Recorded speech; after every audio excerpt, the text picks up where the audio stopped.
Bonjour à tous les passionnés de chiens et bienvenue sur la chaîne.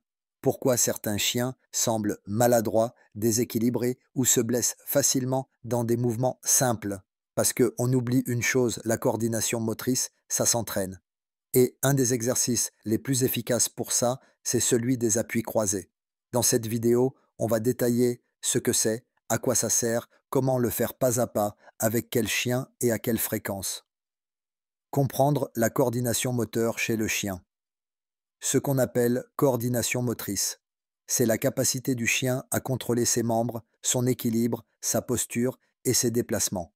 Comme chez les humains, certains chiens ont naturellement une meilleure coordination que d'autres, mais surtout, cela peut s'entraîner. Pourquoi c'est important? Un chien bien coordonné saute mieux, récupère mieux après un faux mouvement, évite des blessures, est plus performant sport canin, a plus de confiance en ses appuis. Les chiens concernés: jeunes chiens en croissance, chiens de sport agility, ring, canicross, chiens seniors prévention arthrose raideur, chiens en rééducation physique, tous les chiens de compagnie pour renforcer la conscience corporelle. C'est quoi les appuis croisés? L'exercice des appuis croisés consiste à amener le chien à déplacer un membre antérieur ou postérieur du côté opposé.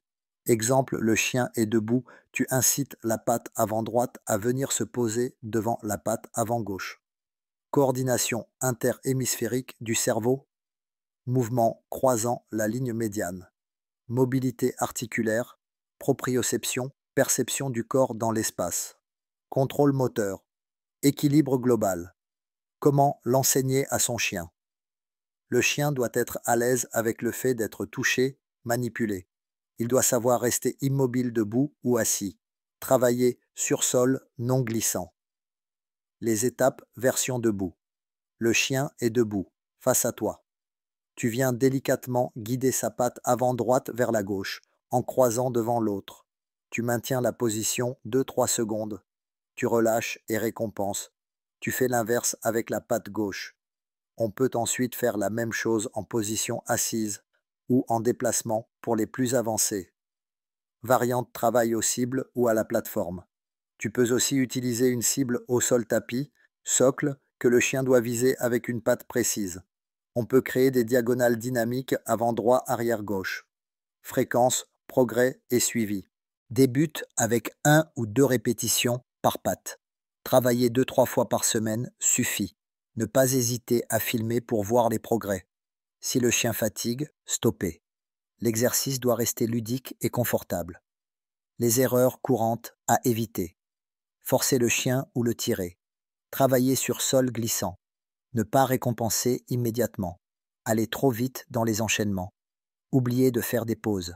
Les résultats attendus. Meilleure conscience corporelle. Posture plus stable. Meilleur transfert d'appui en mouvement. Confiance accrue du chien dans ses mouvements.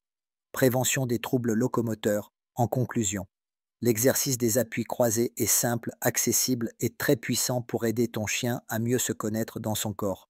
Que tu sois sportif canin ou propriétaire de chien de famille, c'est un outil à intégrer dans une routine de bien-être. Et n'oublie pas, un chien qui bouge bien, c'est un chien qui vit mieux. Si cette vidéo t'a plu et que tu veux plus d'exercices de proprioception et de motricité canine, pense à t'abonner et activer la cloche A très vite pour de nouvelles vidéos.